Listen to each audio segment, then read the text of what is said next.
Imagine standing in a dark cave, the air thick with silence, the only light coming from a flickering torch. You're not alone.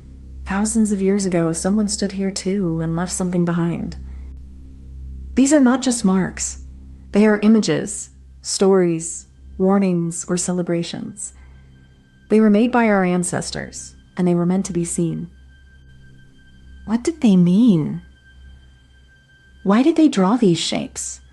And how did they come to be the first stories ever told? We are about to step into the past, into a world where art and language were born together, and where storytelling began in the dark. So what exactly are we talking about? We're not just looking at images on a wall. These are the first stories ever told, crafted by human hands in the dark of prehistoric caves. These paintings weren't random. They were purposeful. Hunters, shamans, or even entire communities gathered here to share meaning, to record what mattered most to them. This is where the line between reality and imagination began to blur. These images were not just about the animals themselves, but about the stories they carried, the lessons they represented. These caves were not just art spaces. They were spaces of ritual, memory, and transformation. A place where the physical and the spiritual intertwined. And so, in these ancient walls, we find the roots of storytelling itself. The first stories were not written, but drawn, painted, and passed down through generations. You might think cave paintings are just ancient art, but they're actually the first stories ever told. They didn't just depict animals. They told us who we were, where we came from, and how we survived. These images were our first attempt to capture the world in a way that could be shared, remembered, and passed down. They were our way of saying, this is who we are.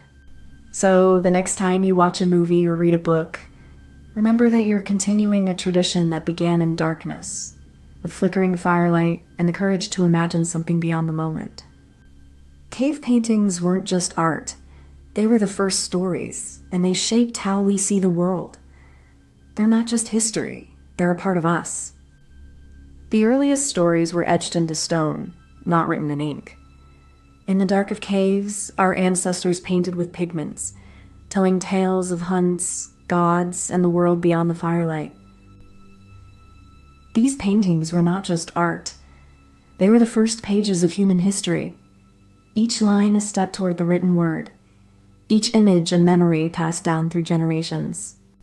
From the depths of Lascaux to the cliffs of Altamira, these murals were more than walls. They were the starting lines of storytelling, where myth and reality first began to intertwine.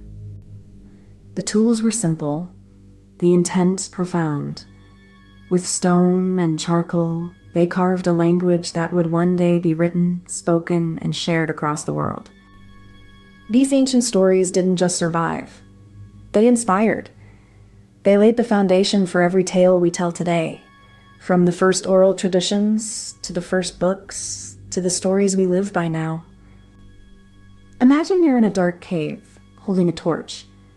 You see shapes on the wall, animals, people, maybe even strange symbols. That's not just art. It's the first story ever told. These paintings weren't just pictures. They were stories about how the world began, how animals lived, and what happened when people faced the unknown. Even though the people who made these paintings are long gone, their stories live on. They're the first words ever written in color and light. So, when you look at those cave paintings, you're not just seeing art. You're seeing the start of everything we tell each other. Our shared stories, our shared world. Before the first brush was dipped in paint, there was a moment of intention. A hand reached out, not just to mark the wall, but to begin a conversation with the world. The artist stood at the edge of the unknown, surrounded by darkness and silence, yet with a vision already forming in their mind. This was not just decoration, it was a declaration. The cave itself was a canvas, its surfaces worn and textured, waiting to be transformed into a story. Every crack, every groove, held the potential of meaning. They had to choose their materials carefully: ochre, charcoal, bone, and water. Each pigment carried its own history, its own story waiting to be told. The act of preparation was as sacred as the act of creation. This was not just art. It was ritual, communication, and the first step toward a shared human experience. The next step is the creation of the image itself. The artist uses natural pigments, ochre, charcoal, hematite, mixed with water and animal fat to create a paint that sticks to the rock surface. They press the pigment onto the wall, sometimes using their fingers, sometimes a brush made from animal hair, or even a piece of wood dipped in the paint. The process is slow, deliberate, and requires immense skill. Each stroke is a moment of decision, a choice about where to place the next line, the next shape. The artist doesn't just copy what they see. They shape the image, using their understanding of form, space, and movement to communicate something deeper. This is not just art. It's a way of thinking, a way of seeing, a way of telling a story that has no words, only gestures, shapes, and meaning. But here's the clever twist. These images weren't just decoration. They were the first stories, told in pigment and stone, not words. They were about survival, ritual, and the unknown. The artists didn't just paint what they saw, they painted what they believed. These were not random marks, but structured, symbolic narratives meant to be understood by others. These early storytellers were using their environment as a canvas, and their art as a tool to pass on knowledge, to teach, to warn, and to connect with something greater than themselves. This was the birth of narrative, not just in words, but in images, in rhythm, in shared experience. And it all started with a single, deliberate stroke of paint. Beneath the surface of those ancient pigments lies a science far older than we imagined. The minerals and ochres used by early humans weren't just tools. They were a language of their own, encoded in the very earth. Chemists and archaeologists have now decoded the molecular signatures of those pigments, tracing their origins to specific mineral deposits, and mapping the movement of early humans across continents. These pigments weren't just colors. They were symbols, a chemical script that predated written language, a way of encoding meaning into the world itself. The science of color and material is not just about the past. It is about understanding how our earliest ancestors transformed the raw earth into something deeply human, the first stories ever told. In the silence of the cave, the science of storytelling begins, not with words, but with the earth itself, shaped by human hands into memory, meaning, and myth. Imagine a child, wide-eyed and curious, drawing on the wall with sticks and charcoal. This is not just art. It's the first step in telling a story, a way of making the world speak. The cave paintings are not just images.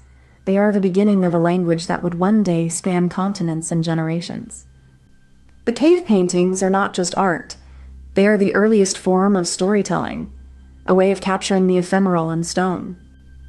To look at these paintings is to see the first storytellers, who carved meaning into the silence of the world. In a way, we are all still drawing on the walls of our minds, creating stories that make sense of the unknown. Comment this emoji if you made it to the end. In the dim glow of a candlelit chamber, a scribe's hand moves with quiet precision, etching symbols into the fragile surface of a papyrus sheet. These marks are more than mere lines. They are the first whispers of a civilization's story. For thousands of years, the written word was a secret passed from hand to hand, a sacred trust between those who knew and those who would come after. It was not just communication. It was power, memory, and survival. These scribes were not scholars in the modern sense, but they carried the weight of history on their shoulders. Their ink was not just pigment, it was the ink of time itself. In the silence of their work, they shaped the world. Each stroke of a pen was a step toward the future, a bridge between the past and the unknown. This is the story of how scribes, though quiet, unseen architects of history, carved the world into words. So, what exactly are we talking about? The written word is more than just letters on a page. It's the foundation of human memory, the thread that weaves through time, connecting the past to the present. Scribes were the keepers of knowledge, the unseen hands that translated ideas into permanence. They worked in silence, often in dimly lit rooms, their fingers stained with ink and their eyes fixed on the task at hand. They didn't just write, they preserved. Their work safeguarded the laws, the prayers, the histories of entire civilizations. Without them, much of what we know about the ancient world would have been lost. The act of writing was a sacred responsibility. It was a bridge between the ephemeral and the eternal, between the spoken word and the lasting truth. Scribes were not just recorders. They were the custodians of human memory. To understand history, we must first understand those who wrote it. The scribes, though often nameless, shaped the way we see the world. Their labor, their patience, their devotion, these are the forces that made the written word a pillar of civilization. Think about the first time you read a book. That moment, when words took shape in your mind, was made possible by scribes. They transformed chaos into clarity, memory into permanence. Every word you read today carries the fingerprints of those who came before. Scribes didn't just write, they preserved the soul of civilization. Without them, we would have no history, no poetry, no science. They were the silent architects of human thought, building bridges between generations. Their work was often thankless, done in dim rooms with flickering lamps. Yet it shaped the very foundation of what we know today. You may not know their names, but their legacy is etched in every book, every law, every story. They gave us the power to remember, to learn, to grow. The first scribes emerged in the ancient Near East, where cuneiform etched into clay tablets gave voice to the first written records of trade, law, and religion. In Egypt, hieroglyphs were carved into stone and painted on papyrus, preserving the myths and decrees of pharaohs for generations to come. The invention of the printing press in the 15th century revolutionized the spread of knowledge, transforming scribes into printers and unleashing the power of mass literacy. Today, scribes have evolved into digital creators, writing with keyboards and screens, yet their role remains the same: to preserve, communicate, and shape the story of humanity. Imagine someone holding a stick and drawing on the ground. That's how people first wrote. They used stones, bones, and sticks to make marks that told stories. Then came the scribes, people who used special tools to write on clay tablets and scrolls. They made sure the words were clear and lasted a long time. They kept the stories of kings, the laws of people, and the prayers of the faithful. Without them, we wouldn't know what came before us. So the next time you read a book or see a sign, remember that someone once took a stick and made a mark. That's how history was born. Before a scribe could begin their work, they had to prepare the surface upon which they would write. This was no ordinary material. It had to be smooth, durable, and suited for the tools they would use. In ancient Egypt, papyrus was the most common material, made from the pith of the cyperus papyrus plant. The sheets were carefully soaked, pressed, and dried to create a writing surface that could withstand the weight of ink.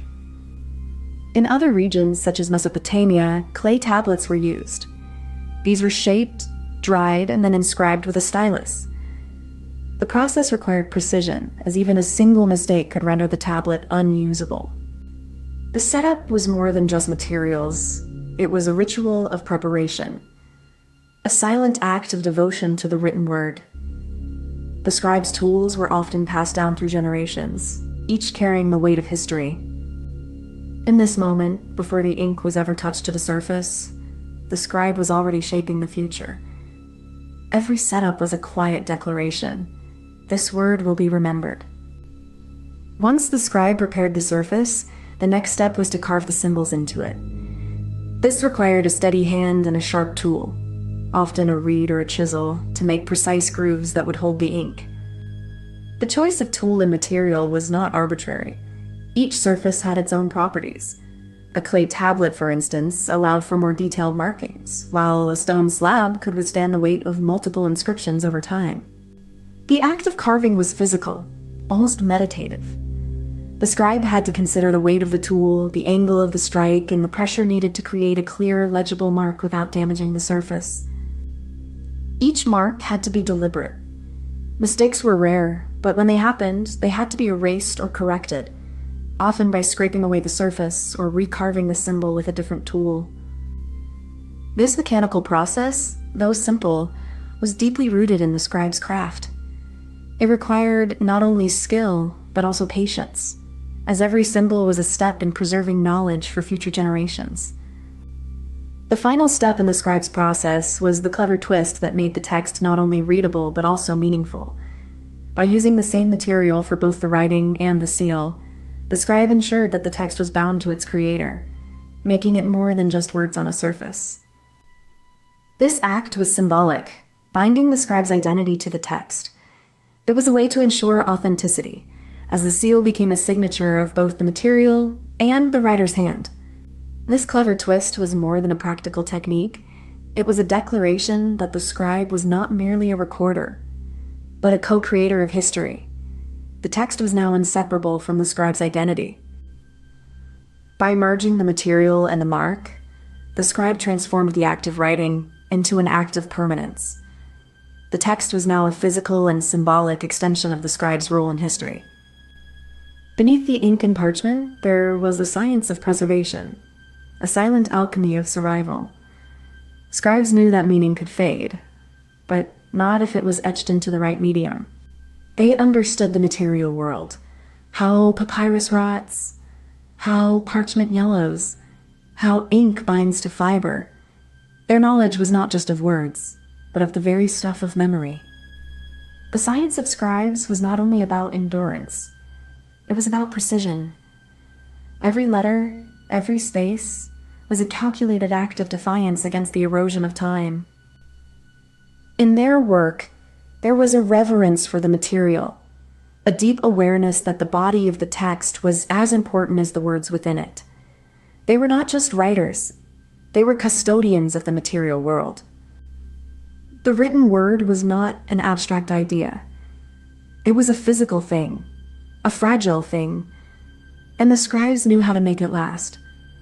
They built their knowledge into the very fabric of history.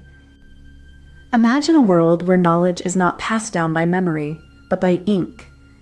The scribe is not just a recorder, but a gatekeeper, shaping the very fabric of what is remembered. Like a sculptor chiseling away stone, the scribe carves meaning into the blank page, shaping thought into form, ensuring the past is not lost to time. The scribe's work is not about speed or quantity, but about precision and permanence. In a world of oral tradition, they were the first to freeze history in time.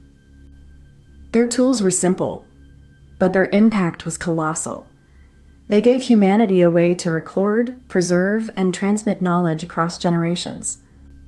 In the end, the scribe was not just a writer. They were the architects of memory, the builders of civilization, and the first historians in ink. Comment this emoji if you made it to the end. You've probably never thought about how your phone or computer changed the way you learn. But imagine a world where knowledge was locked away in the hands of a few, and the rest of us had to rely on stories, tradition, or luck to find it. Before books, information was a rare and powerful thing. It was passed down through scribes, copied by hand, and guarded like a treasure. Knowledge wasn't just shared, it was hoarded. Then came the printing press, a simple invention that changed everything. It didn't just make books more available, it made them cheaper, more accessible, and more common. This was the beginning of something huge. Not just books, but ideas. Not just knowledge, but the possibility that anyone, anywhere could access it. The printed book didn't just change how we read. It changed how we thought, how we argued, how we built our world. It was the first step toward a more open, more connected, more curious humanity. So what exactly are we talking about? It's not just about books. It's about the idea that knowledge can be shared, preserved, and made accessible to people beyond the elite. It's a shift in power, a quiet revolution in thought. Before the printed book, knowledge was locked away in monasteries, guarded by scribes, and passed down in a slow, fragile whisper. Now, it's being copied, multiplied, and spread across the world. It democratizes knowledge, yes, but it also creates new hierarchies. Who gets to write? Who gets to read? These questions are as old as the first word ever put to paper. The printed book is the first step toward a world where ideas can travel faster than kings, and where the power of thought can challenge the power of rulers. So when we talk about the rise of the printed book, we're not just talking about paper and ink. We're talking about freedom, about revolution, about the birth of a new kind of power. You might not notice it, but every time you pick up a book, you're holding a piece of history. The printed book didn't just change how we read. It rewrote how we think. Imagine a world where knowledge was locked away, accessible only to the privileged few. The printed book shattered that barrier, making wisdom a shared inheritance instead of a guarded secret. Today, we take for granted the freedom to read about anything. But that freedom didn't come from nothing. It was won through the quiet revolution of the printed word. Every time you read, you're continuing a legacy that began with ink and paper. The printed book gave us the power to question, to dream, and to shape the future we want to live in. So, yes, you should secretly care about this. Because the story of the printed book is not just about paper and printing. It's about the human spirit and its relentless pursuit of understanding. In the 15th century, Europe stood on the edge of transformation. Monasteries had long preserved knowledge, but now a new force was rising from the workshops of printers. The printing press, invented by Gutenberg, was not just a tool. It was a revolution. It allowed ideas to spread like wildfire, breaking the chains of oral tradition and handwritten scrolls. As the 16th century unfolded, printing presses multiplied across Europe. The Reformation, the Scientific Revolution, and the rise of nationalism all found their voice in the printed word. By the 17th century, the printing press had irrevocably changed the world. It was no longer just a tool for copying text. It was a weapon for shaping thought and a beacon for the spread of ideas. The printed book was the first great step toward the democratization of knowledge. It laid the foundation for the modern world, where information could be shared, debated, and transformed by all. Imagine you're in a big room, and for the first time, you can read a story without needing a teacher to tell it to you. Before books, stories were only shared by people who could read, like grown-ups in a classroom. Now, you can learn about the world even if you're not in school just by opening a book. Books are like magic windows that let you see the world from anywhere, and that's how knowledge started to belong to everyone. Before the first page was ever printed, there had to be a setup, a system of tools, materials, and knowledge that made the whole process possible. At the heart of it all was the press itself, a wooden frame holding the type, a flat surface, and a heavy hammer. The type was made from lead alloys, cast in tiny blocks, each one a letter or symbol. These blocks were arranged in a tray, a meticulous process that required both skill and patience. The arrangement would form the entire text of a book. Once the type was set, the press was tightened, securing the block in place. The ink was then applied to a small roller, which would transfer the ink onto the paper. This was the moment of transformation. The moment the blank page became a page of words. The paper, often made from rags or wood pulp, was then placed on top of the type and pressed firmly with a heavy wooden press. The pressure, combined with the heat from the ink, would leave a clear imprint of the text. This was the first step in a long and complex journey. The setup was the foundation. the beginning of a revolution that would change how knowledge was shared, preserved, and passed down through generations. The printing press is more than just a machine. It's a marriage of precision and purpose. Each press is a collection of interlocking parts, each with a role to play in transforming ink and paper into words that will change the world. At the heart of the process is the chase, a metal plate etched with the text to be printed. This plate is mounted on the press, where ink is applied and transferred to paper through the pressure of a heavy hammer. Once printed, the pages are gathered and folded. This folding process is delicate, requiring a steady hand to ensure the text aligns perfectly when the book is bound together. The final step is binding, sewing the folded pages together with thread, then attaching a cover. This transforms the printed sheets into something more than a collection of words. It becomes a book, ready to be held, read, and passed on. Each step in this process is a testament to human ingenuity. The printing press was not just a tool. It was a revolution in how knowledge was created, shared, and preserved. The key to the printing press wasn't just the press itself, but the way it could mass-produce identical copies of a text. This made it possible to spread ideas far beyond the confines of a single monastery or noble court. Each printed page was a mirror of the last, a perfect copy that could be distributed to scholars, merchants, and commoners alike. This repetition was not just mechanical, it was revolutionary. This was the clever twist. The printed book turned knowledge from a privilege into a possibility. It gave people the power to think for themselves, to challenge authority, and to imagine a world beyond their own. In the hands of the many, the printed word became a tool of transformation. It didn't just spread knowledge. It changed who could hold it and what they could do with it.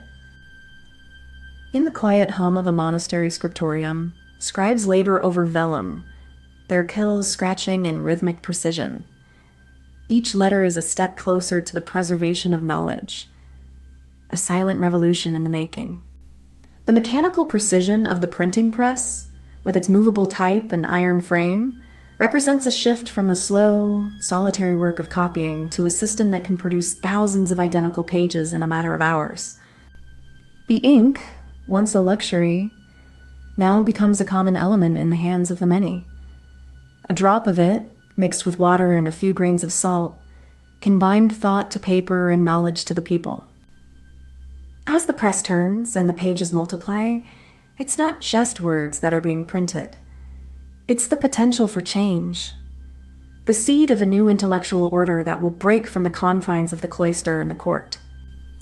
This mechanical transformation is not merely technical. It's a quiet upheaval of power, a shift in who gets to hold the truth and who gets to shape the future. Imagine a world where knowledge was locked away in a castle, guarded by a single knight. Only those who knew the password could enter and read the scrolls. Then, one day, a clever architect built a bridge over the moat and invited everyone to walk across. Knowledge was no longer a privilege, but a path anyone could take. The bridge was simple, but it changed everything. No longer did the knight hold the key. Now, the key was in the hands of the people. This bridge was the printed book. It was not perfect, but it was powerful. It allowed the common man to read, to learn, and to dream. So, in the end, the printed book was not just a tool, but a revolution. It took knowledge from the hands of the few and gave it to the many. Comment this emoji if you made it to the end. I used to think memory was something you carried inside you, like a fragile, private thing. But now I wonder, what if it's something we build, something we upload, something we leave behind? We take pictures of everything. We record every moment, every voice, every face. But what happens when the memory we live in is no longer just our own? There's a strange comfort in knowing that one day, even the most intimate parts of our lives might be stored, shared, and perhaps even forgotten by someone else. We are becoming more like data, more like archives, more like something that can be saved, retrieved, and, if we're not careful, lost. Maybe the future of memory isn't just about remembering. Maybe it's about who gets to decide what we remember and what we forget. We're not just talking about saving photos or videos. We're talking about how we carry our past with us, how we hold on to the people, places, and moments that define who we are. In the past, memory was a fragile thing, held in the mind, in stories passed down, in the physical traces of life. Now, it's becoming something we can store, edit, and even delete. But with every memory we save, we risk losing the intimacy of the moment. The weight of a memory isn't in its pixels or bits, but in the way it lives inside us. The future of memory is not just about remembering. It's about deciding what we want to hold on to, what we want to let go of, and what we're willing to lose in the process. We are building a new kind of archive, one that is more than a collection of data. It is a repository of our identity, our history, and our longing for connection. You think your memories are safe, but what if they're not just fading, but being rewritten by the algorithms that now shape the way we see the past? The future of memory isn't just about storage. It's about control. Who gets to decide which memories are preserved and which are erased? Digital memory is a silent revolution. It's not just about what we remember. It's about who gets to remember and how that memory will shape the world we live in. If we don't care about this, we're not just losing memory. We're losing ourselves. And no one will remember why we lost it. We began with clay tablets, etching words into stone. A fragile, permanent record of memory. Each mark was a choice, a sacrifice of time for the sake of preservation. Then came parchment and ink, a softer medium, yet still heavy with the weight of what we chose to keep. The page became a bridge between the mind and the world. The printing press brought mass memory, a democratization of the past. Yet even then, what was printed was still a curated version of history. The camera came next, capturing moments in time with a clarity that defied the human eye. It was the first step toward a world where memory could be stored and shared. Now, we store our memories in silicon, in the cloud, in algorithms. The past is no longer fragile, but in making it permanent, we risk forgetting how to truly remember. You know when you forget where you put your toys? Well, one day, maybe you won't forget your memories either. We're going to store them in machines, like saving a picture on your phone. But remember, the best memories are the ones that make you feel something. Like when you hug your mom and feel safe. Those feelings are going to be hard to save in a computer. So we're not just saving facts, we're trying to save how we feel. But maybe one day we'll remember better. Or maybe we'll forget how to remember at all. The future of memory isn't just about remembering more. It's about remembering who we are. And that's something no machine can truly understand. The first step begins with a quiet room, a single device, and a decision to remember. You plug in the device, and with a flicker of light, the process begins. It's not just about data. It's about capturing a moment in time, frozen before it can fade. You open the software, and the interface is simple, almost sterile. It asks for your name, your date of birth, and a single phrase that defines your memory. It's a small act, but it sets the tone for everything that follows. You may add photos, videos, music, or even silence. Each element is a piece of a larger puzzle, a collection of fragments that together make a whole. It's not just memory. It's identity, preserved in a way that transcends the physical. Once everything is added, you confirm the process. The system begins to process the data, compressing, encrypting, and storing it in a secure cloud. It's a silent act of preservation, a digital tomb for the past, yet a monument to the self. And then you close the software. The device sleeps, the screen goes dark, but the memory lives on. It's no longer just yours. It's now part of a vast, invisible archive, waiting to be retrieved, to be remembered, long after you are gone. The data is processed through layers of neural networks, mimicking the way the human brain connects and retrieves memories. These networks are trained on vast amounts of information, learning patterns and associations that shape how we interpret and recall the past. Each memory is not stored as a single file, but as a web of interlinked fragments. The system learns to reconstruct these pieces in real time, adjusting for context, time, and emotional weight, just like the mind does. This reconstruction is not perfect. It is shaped by the system's training data, its biases, and the limitations of the algorithms. Just as our own memories are fallible, so too is this digital recollection, a fragile, evolving tapestry of what once was. And yet, this is what we have built, a mirror to our past, shaped by code and computation.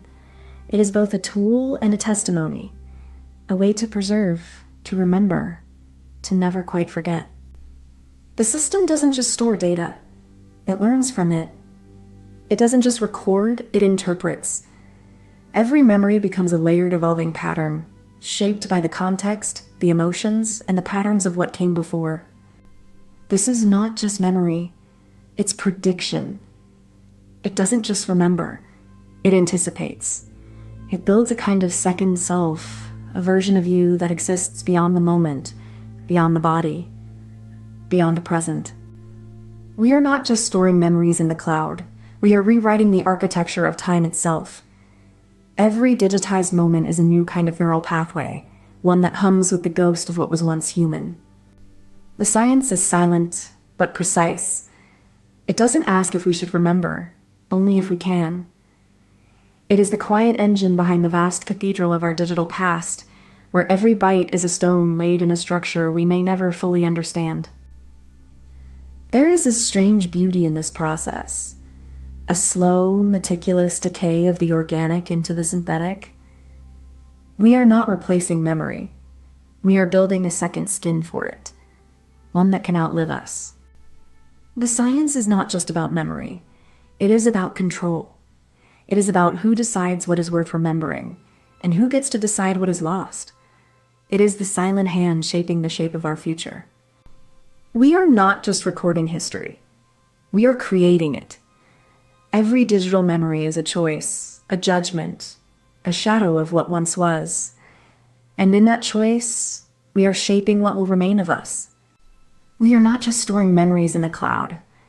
We are building a cathedral of data with no one in charge of the altar. Each memory is a brick, laid with care, but no one knows what the final structure will look like, or if it will ever be finished. We are curators of the past, but we are not its keepers. We are its messengers, and the message is always being rewritten. In the end, the greatest danger is not forgetting. It is remembering too much and not knowing what to do with it. We are not just storing memories.